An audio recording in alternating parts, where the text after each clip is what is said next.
Senhor Deus, nesta hora, santifica-nos na verdade. Amém. A tua palavra é a verdade. Amém. Em nome de Jesus, amém. Amém. Um feliz sábado a todos. Nós, nesta manhã, temos o prazer de receber aqui conosco o Dr. Vanderlei Silva.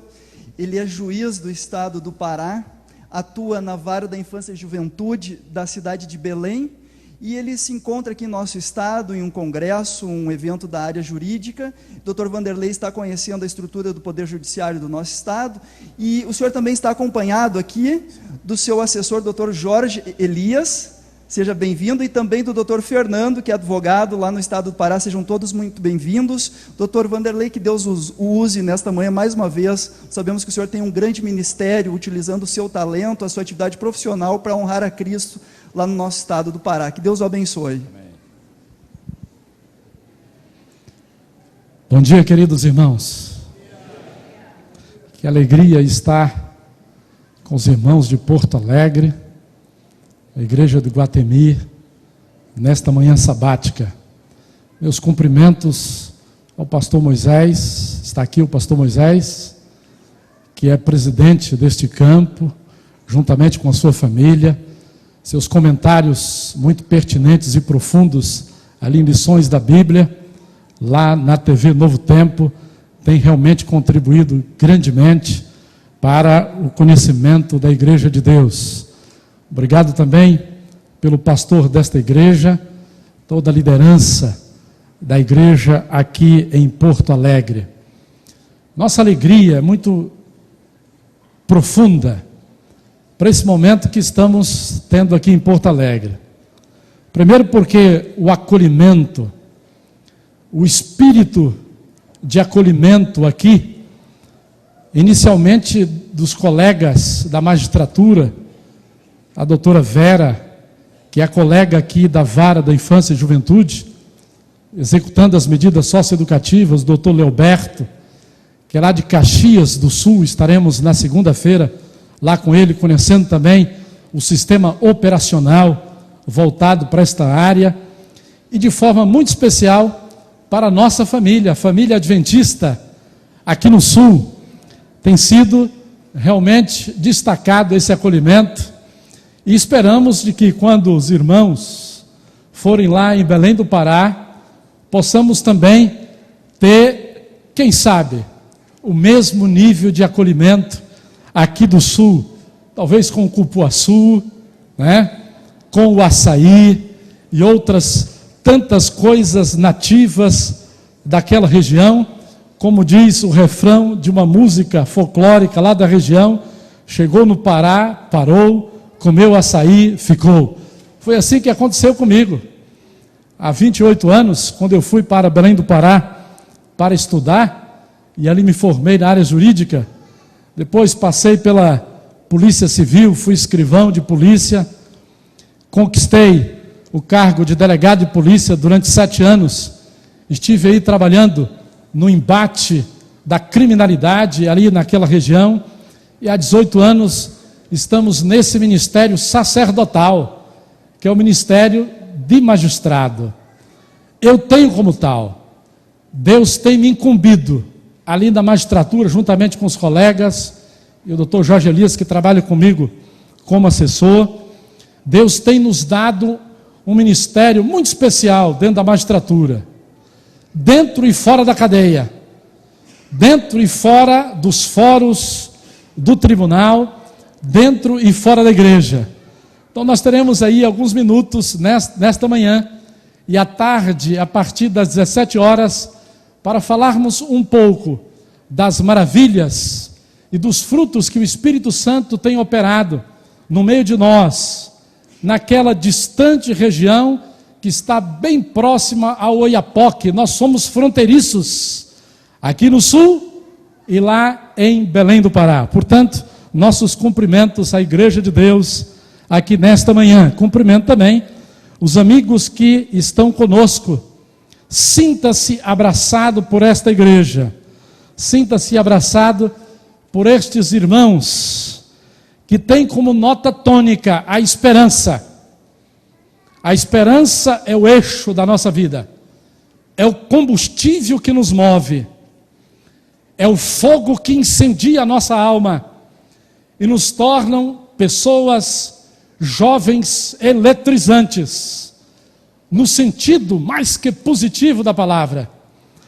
Portanto, nesta manhã, o tema que nós vamos refletir à luz da Bíblia Sagrada nos fala sobre o vislumbre do futuro.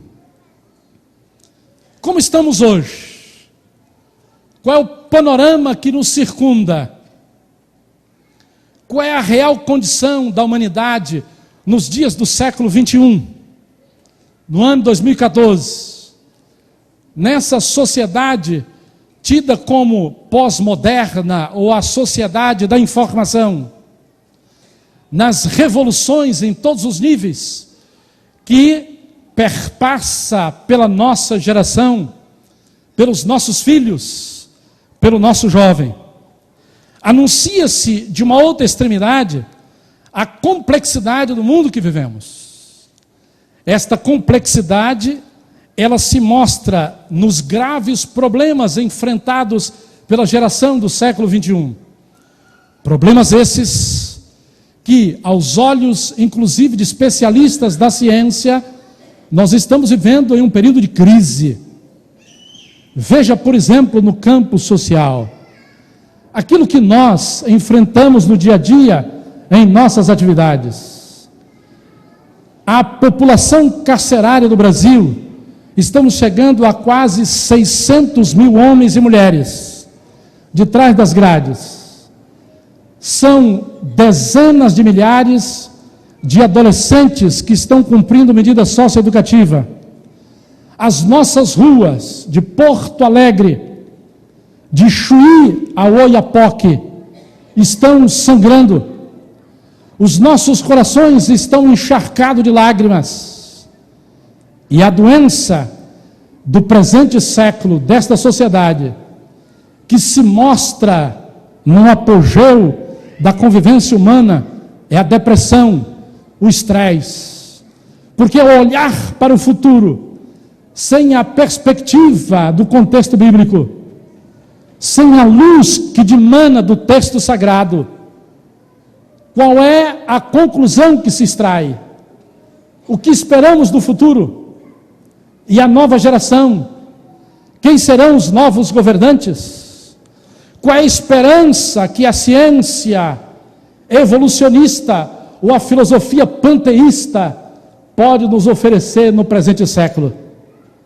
Este é o cenário, queridos. Esta é a realidade.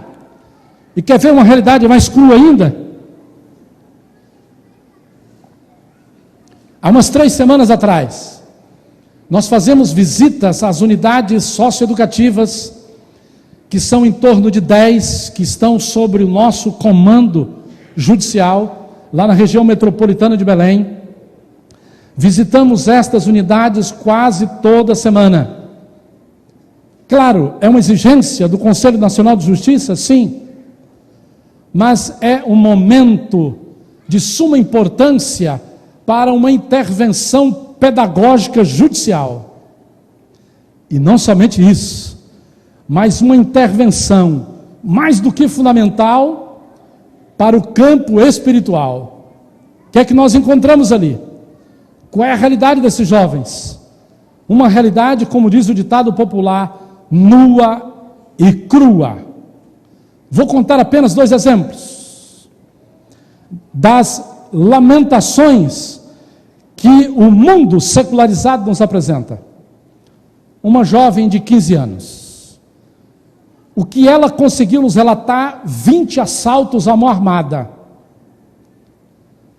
Tráfico de drogas mais pesadas como cocaína, crack, oxi e por aí vai. E um relato que nos chocou. 15 anos de idade, uma menina.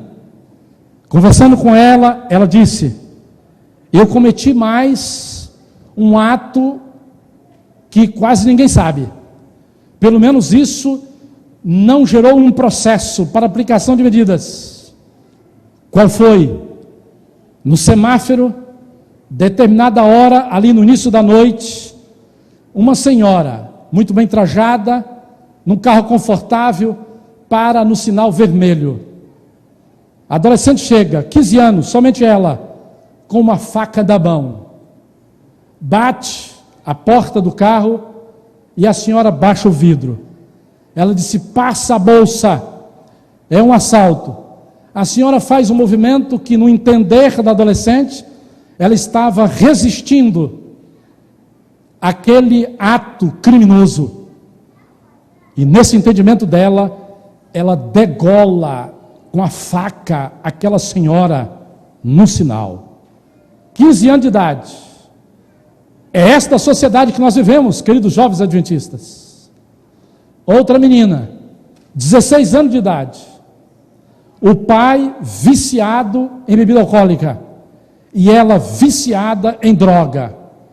Vem de uma família completamente mergulhada nessa destruição crônica do mal que se intensifica e se espalha de uma forma sem precedente no nosso mundo.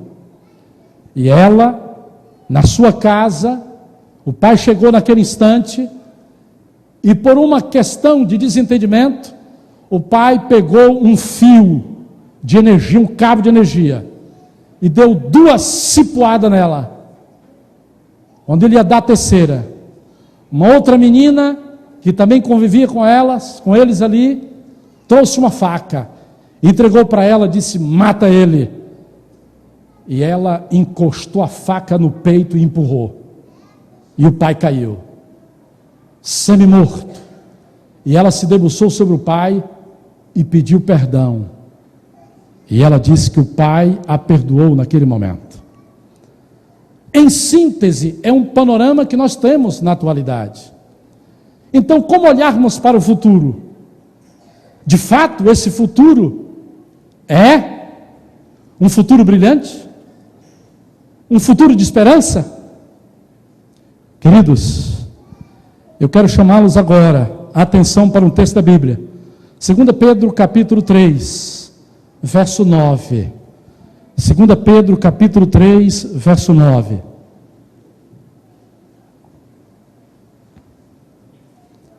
Esse é o texto que vamos estudar nesta manhã. Carta de 2 Pedro, capítulo 3, a partir do verso 9. Não retarda o Senhor a sua promessa, como alguns a julgam demorada. Pelo contrário, Ele é longânimo para convosco, não querendo que nenhum pereça, senão que todos cheguem ao arrependimento. Virá, entretanto, como ladrão o dia do Senhor, no qual os céus passarão com estrepitoso estrondo, e os elementos se desfarão abrasados, também a terra e as obras que nela existem serão atingidas. Visto que todas essas coisas hão de ser assim desfeitas, deveis ser tais como os que vivem em santo procedimento e piedade, esperando e apressando a vinda do dia de Deus, por causa do qual os céus incendiados serão desfeitos e os elementos abrasados se derreterão. Nós, porém, segundo a sua promessa, esperamos novos céus e nova terra, nos quais habita a justiça. Este é o resumo do nosso futuro. Agora, o que este resumo, o que esta ênfase cristã adventista tem representado na minha e na sua vida? O nome da igreja é Igreja Adventista do Sétimo Dia. Surgiu em meio a um grande desapontamento de 1844. Mas a ênfase não está no desapontamento.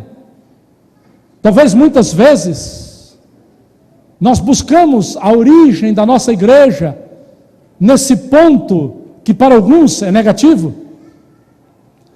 Mas a ênfase está no advento. A ênfase está na criação. E aí se remete à experiência sabática. A ênfase nos mostra do vislumbre de um futuro glorioso. Como surgiu esse povo? Há cerca de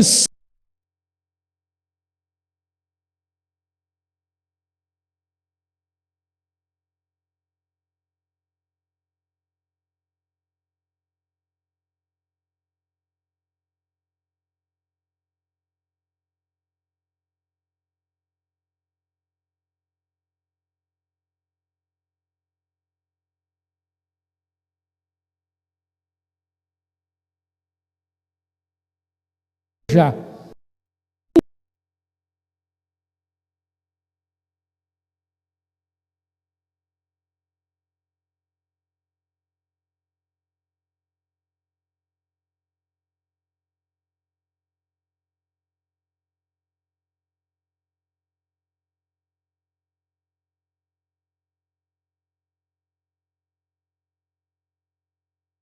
quando Jesus voltaria, naquele outono de 1844, milhares e milhares de pessoas ao redor do mundo. Esta mensagem alcançou o mundo de então, o mundo que já experimentava o sabor do secularismo, o mundo em que não havia ainda encontrado na ciência, a deusa da razão, respostas cruciais para o seu vazio existencial. E nós avançamos, e 170 anos se passaram.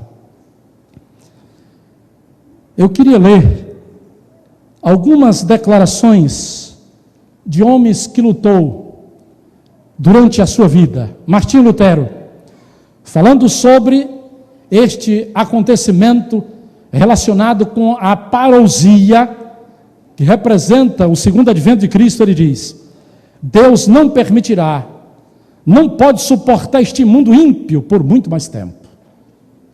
João Milton, poeta épico, implorou: sai de tuas câmaras reais, ó príncipe de todos os reis da terra, toma o teu cetro de limites, ou sem limites, melhor dizendo, pois agora a voz de tua noiva te chama, e todas as criaturas gemem para serem renovadas.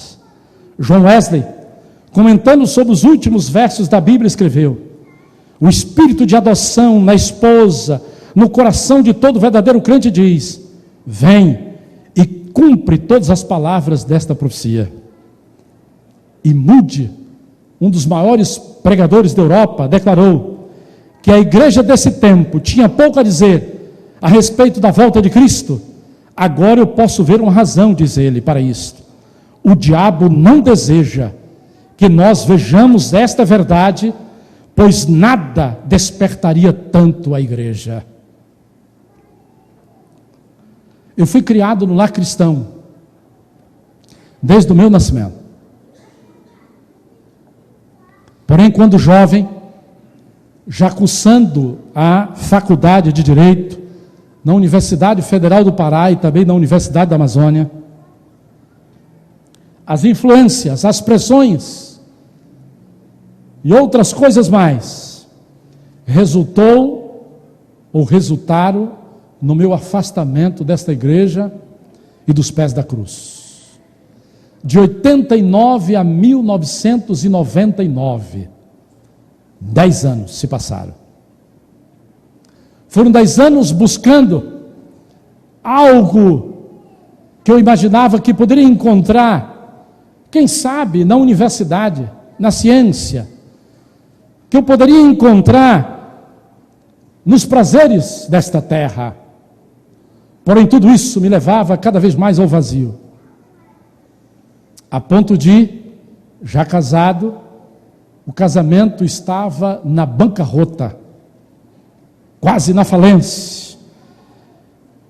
E tinha nascido a minha primeira filha, Maiara de Oliveira Alencar, hoje estudando no NASP Engenheiro Coelho. Vai fazer, hoje à tarde, o Enem, juntamente com outros colegas. Vamos estar em espírito de oração pelos nossos jovens. Esse é o teste da fé. E aí eu olhava para Maiara e disse: qual vai ser o futuro desta minha filha? se eu estiver afastado dos pés do Senhor? Qual é a chance que ela vai ter nos embates e combates desta vida? Várias ferramentas o Senhor utilizou para me trazer de volta, num resgate dramático. Além da minha filha, minha esposa, mas um sonho também. Eu sonhei com a volta de Cristo. Via nitidamente o retorno do Senhor, em glória e majestade, assim como é descrito na Bíblia, sobretudo nas suas profecias. E naquele instante, eu tentava olhar para o rosto do meu Salvador, mas não conseguia. Senti envergonhado. Olhar para mim mesmo e percebi que estava perdido. Acordei, chorando copiosamente, e contei para minha esposa. E desse momento em diante, nós decidimos retornar para os braços do Senhor. Eu e ela. Foi o primeiro resultado missionário da minha vida. Foi o meu primeiro apelo missionário. Retornando para a igreja, apelei para a minha esposa, para que ela também tomasse a decisão de seguirmos juntos este caminho que é Jesus Cristo. 13 de novembro de 1999, nós fomos batizados ali, diante de mais de 300 irmãos, numa igreja no sul do Pará, no interior do estado do Pará. Me lembro como hoje, pastor Moisés, quando o pastor que fez o meu batismo e o batismo da minha esposa, ele disse: vocês foram chamados para servir. Vocês foram chamados para brilhar. Vocês foram chamados para um serviço, que é o serviço prioritário de vossas vidas. E naquele instante, algo especial e muito tocante aconteceu em mim. Quando nós estávamos já sendo mergulhados nas águas, minha mãe, Florinda Maria de Oliveira Silva, entrou no tanque, surpreendentemente. Apanhou uma porção de água e veio diante de mim e disse: filho, as águas desse tanque representam as lágrimas que eu derramei por você durante 10 anos. Portanto, não desista, papai e mamãe. Você que tem filhos, filho ou filha, que está hoje na trincheira deste combate, creia, interceda e ore. Eu me lembro que quando ela olhava para os joelhos das minhas cunhadas, ela disse: filha, os seus joelhos estão muito bonitos, fazendo uma referência à intercessão que ela realizava de joelhos. Os joelhos dela pareciam os joelhos de Tiago, ou os joelhos de camelo, intercedendo pelos seus filhos. Saí dali com um propósito. Esta mensagem incendiara o meu coração. E eu não podia mais viver numa vida dissoluta, numa vida buscando os meus próprios prazeres. A mensagem da vinda de Cristo, que está encravada no nome adventista, na razão de ser da nossa igreja, essa mensagem incendiou o meu coração, e eu voltei para a minha comarca com um propósito: irei proclamá-la onde quer que esteja. Fiz logo uma classe bíblica dentro do fórum, chamando todos os funcionários. Fiz outra classe bíblica lá na delegacia de polícia, onde nós tínhamos, variava em torno de 20 a 30 presos provisórios e presos condenados. Ao cabo de 6 anos de evangelização, mais de 50 presos entregaram suas vidas ao Senhor Jesus Cristo e foram batizados. Eu fiz um apelo também para eles. Nós não tínhamos igreja. A presença da igreja adventista ali naquela região nordeste do estado do Pará.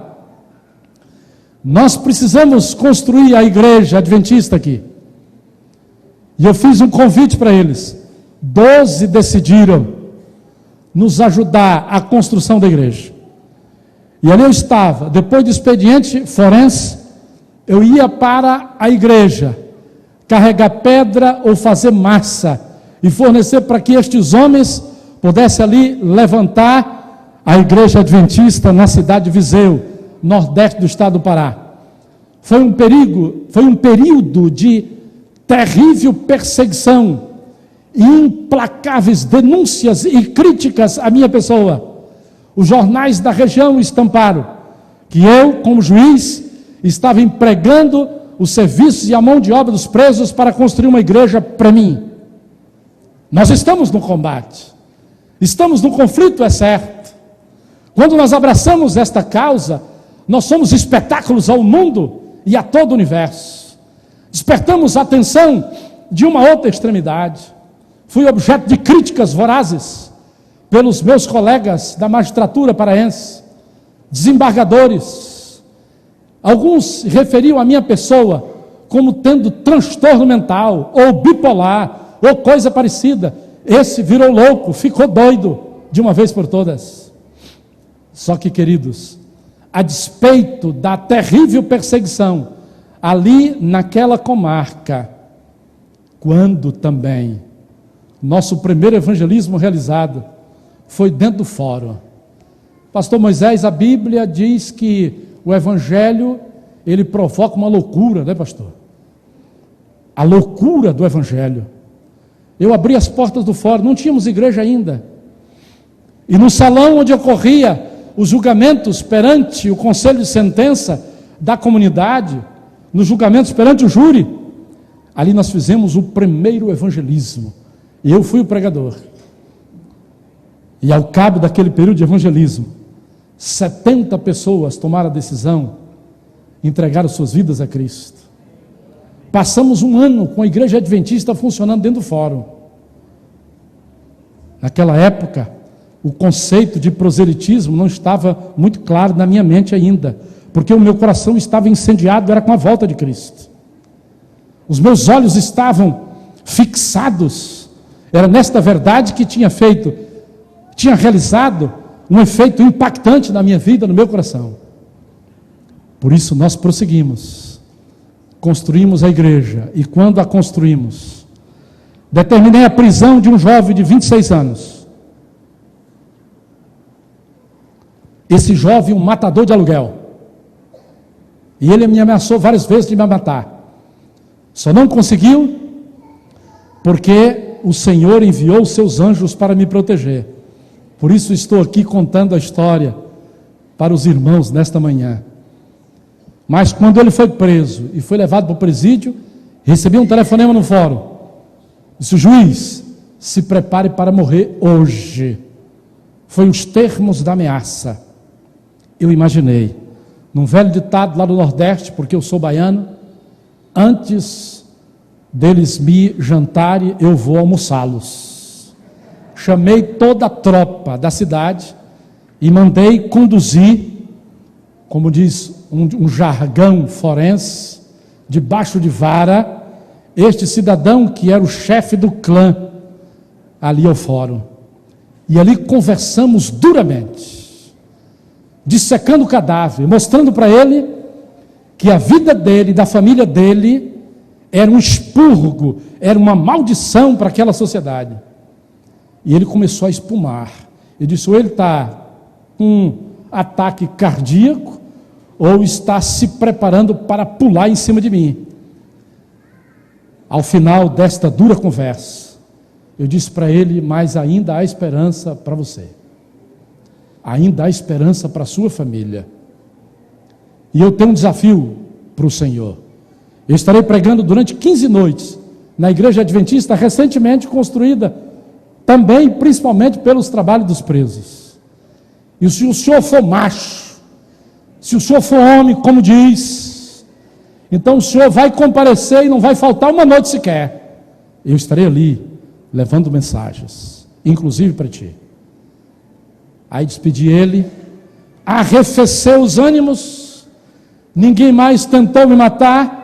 Foi um santo remédio que Deus me iluminou naquela ocasião. E o cidadão, naquela data, no início daquele evangelismo, à noite, que eu ia falar sobre as profecias bíblicas, Lá ele compareceu. Quando ele entrou na igreja, os irmãos e amigos e pessoas daquela comunidade que estava assistindo, entrou em pavorosa, aterrorizados, e exclamaram: ele veio matar o juiz dentro da igreja. Mas não matou, porque o Espírito Santo primeiro fez a sua obra. Este homem estremecia. Ao longo das noites, as lágrimas rolavam sobre o seu rosto. E ao final, ele chegou comigo e disse: doutor, por favor, pregue para o meu filho que o senhor mandou para a cadeia. Ele precisa ouvir a respeito desta esperança. Ele precisa ouvir a respeito dessas verdades que transforma, que muda não somente os pensamentos e as ideias, mas todo o ser. Evangelizamos toda a família. Alguns foram batizados. E a cidade entrou em paz. A cidade de Viseu. Queridos, claro que nós não teremos, nosso tempo já está exaurido na realidade, mas eu gostaria de enfatizar 2 pontos na mensagem do apóstolo Pedro. Aqui ele diz, conforme nós lemos ainda há pouco, no primeiro verso: não retarda o Senhor a sua promessa, como alguns a julgam demorada. Pelo contrário, ele é longânimo para convosco, não querendo que nenhum pereça, senão que todos cheguem ao arrependimento. Será que Jesus tem retardado a sua promessa? Eu sou de uma família de 12 tios e de 6 irmãos. Um tio meu, o maior de todos, certa ocasião chegou para a mãe dele, minha avó, já com 97 anos de idade, e fez uma pergunta desafiadora para ela. Ele disse: mãe, quase 100 anos da sua vida, e a senhora viveu e proclamou que breve Jesus voltará. Onde está a promessa? De fato ela é verdadeira? Ela pensou por alguns segundos, levantou a sua mãozinha já trêmula e apontou para ele. Sabe por que Jesus ainda não voltou? Ele ficou esperando, temeroso da resposta. Ela disse: por causa de você, porque você ainda não está preparado para que Jesus volte. O texto enfatiza a misericórdia de Deus. Quantos, queridos, hoje, como disse Tiago, quanto de nós ostentamos uma fé morta, uma fé que não possui resultados? Estamos inseridos em uma sociedade brasileira, aqui em Porto Alegre, em Belém, e pelo Brasil afora, ou no planeta. Quantos estão mergulhados nos dramas desta vida, sem perspectiva de um futuro brilhante, sem esperança no amanhã? E o que é que eu e você estamos vivendo e fazendo? O que a segunda vinda de Cristo tem representado como um impacto incendiador na nossa existência, capaz de ir às prisões? E não somente aqueles que estão encarcerados ou segregados de trás das grades de ferro e de aço, mas quantos milhões estão segregados dentro dos lares?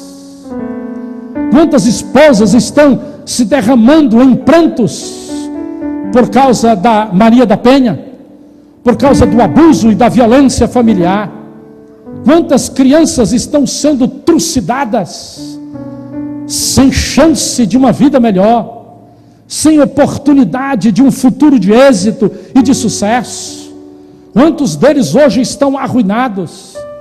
E muitas vezes nós passamos a crer e até a defender a redução da maioridade penal, levar estes adolescentes que estão sangrando ou estão derramando sangue para o fuzilamento, para o paredão, porque não suportamos mais ver tanta dor e destruição. Mas e a resposta de Deus para todos esses males da humanidade? Não está aqui na sua palavra? Este não é o livro guia, a bússola que sempre iluminou o caminho do povo de Deus ao longo de toda a sua existência? É a ciência que oferece resposta para os males do presente século? É a filosofia panteísta que pode trazer uma perspectiva de um vislumbre, de um futuro melhor para a humanidade, para o povo brasileiro? É certo que não. Nós conseguimos projetar aquela foto? A foto do Marcelo? Se não, vou contar um pouquinho da história dele. Ok. À tarde nós vamos trazer a foto desse garoto.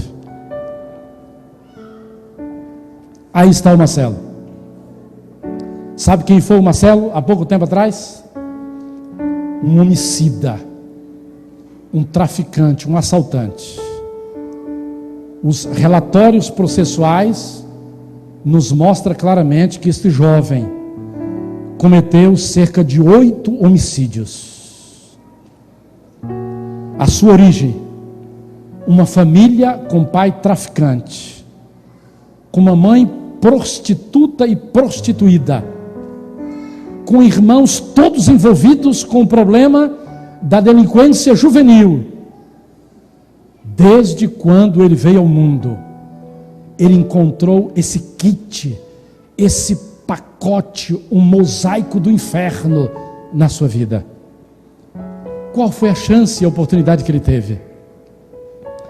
Ele veio para a socioeducação, para um centro socioeducativo masculino, localizado na região metropolitana de Belém. Um dia, um missionário desta igreja, desse povo, funcionário daquele centro,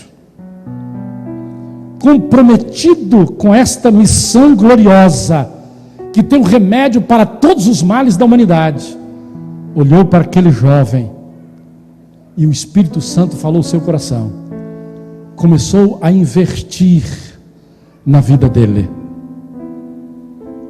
e esse investimento resultou em transformação, em mudança. Foi no início desse ano, Jorge, que ele foi batizado? No início desse ano ele foi batizado na igreja do Marco 1, onde o Jorge Elias é ancião. Ali ele entregou a vida a Cristo. Mas ele se sente agora como devedor, como disse Paulo. Eu sou devedor tanto a gregos, como a bárbaros, como a judeus, como a todos aqueles que, como eu estive, estão hoje.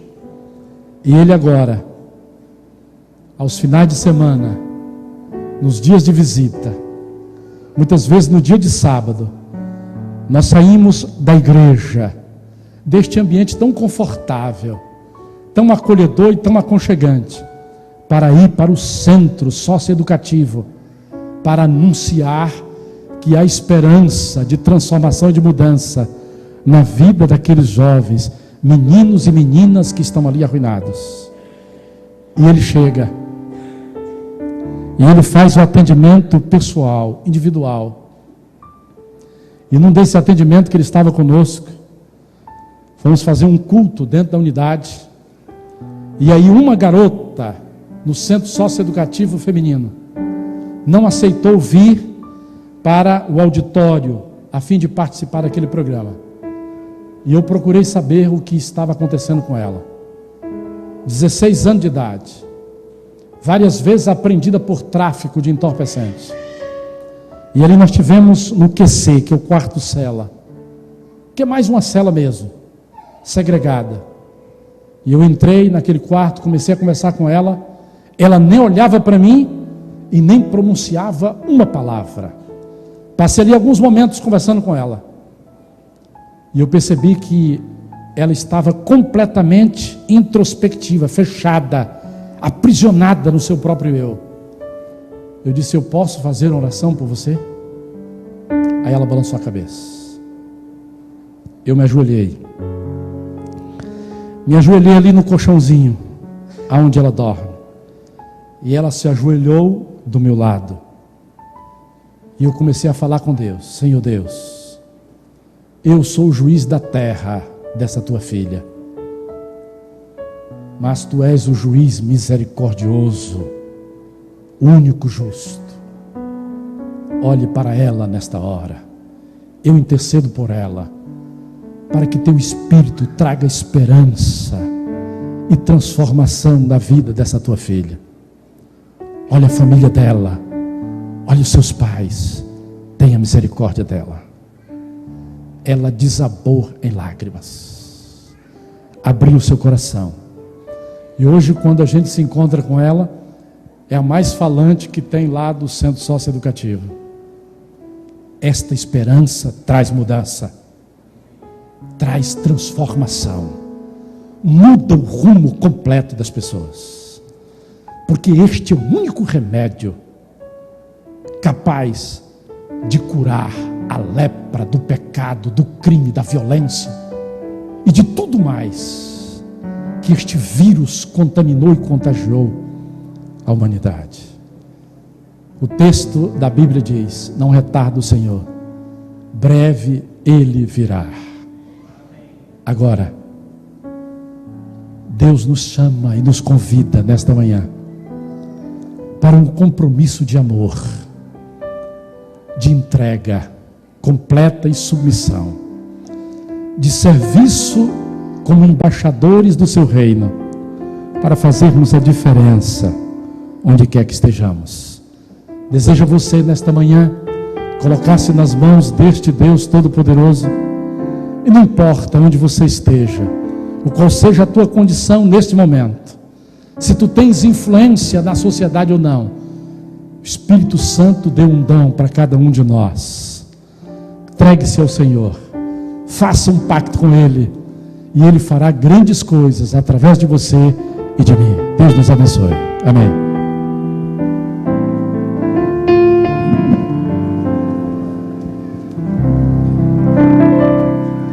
Sal da terra.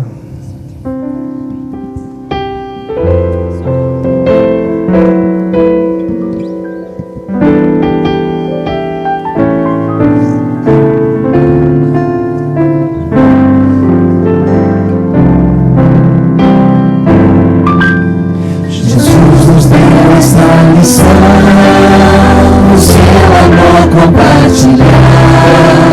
Somente entraremos em ação se o amor de Deus nos motivar.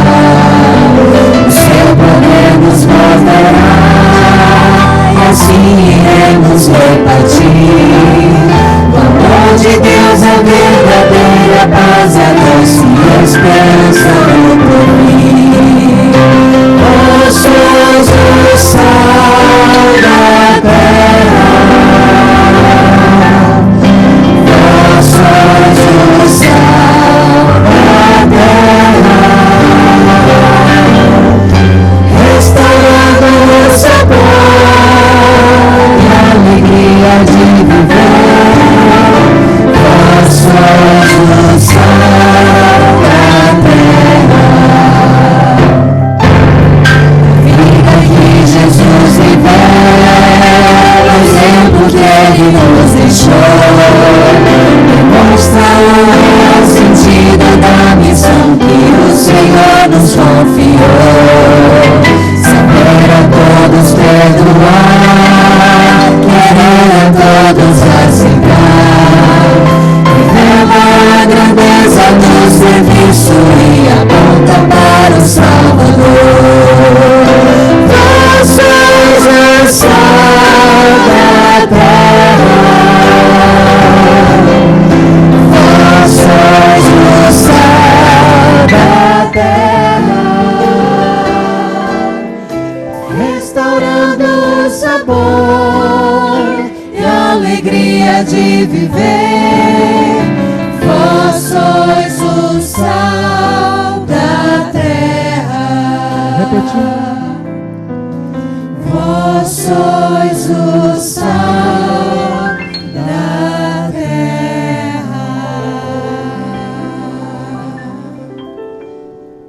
Senhor Deus e Pai, o mundo encontra-se como um alimento sem tempero, sem sal. Por isso as pessoas vegetam sem esperança e sem expectativa de um futuro de glória. Mas a tua igreja, o teu povo, povo do advento, povo que guarda os mandamentos de Deus e tem o testemunho de Jesus, foi incumbido de ser os depositários destas verdades, a fim de que, vivendo-as, experimentando-as, permitindo que o Espírito Santo internalize o poder do teu evangelho no âmago do nosso ser, possamos proclamar estas verdades como alto clamor para o mundo que perece na lama do pecado. Toma a tua igreja em tuas mãos nesta hora. Toma cada um dos teus filhos, as famílias aqui representadas, os jovens, as crianças, que teu Espírito remova completamente o pecado do nosso ser e nos liberte para vivermos uma vida de serviço e dedicação por amor à tua causa. Em nome de Jesus. Amém, Senhor Deus. Não esqueçamos, às 17 horas, estaremos aqui falando sobre grandes testemunhos do poder do Evangelho. Nós louvamos a Deus, agradecemos ao Senhor pela forma como Ele usou mais uma vez o Dr. Vanderlei, por essa inspiradora mensagem. Que Deus seja conosco. Muito obrigado, Dr. Vanderlei. Que Deus continue te usando. Ele vai estar à porta para se despedir da igreja. Dê um abraço em quem está do seu lado. Desejo um feliz sábado. Hoje aqui, meu Jesus me tomou em seus braços e senti o calor do Espírito Santo. Vou em paz, pois o meu Deus ao meu lado vai ficar, e em breve sua face eu verei. Hoje aqui, meu Jesus me tomou em seus braços e senti o calor do Espírito Santo. Vou em paz, pois o meu Deus ao meu lado vai ficar, e em breve sua face eu verei.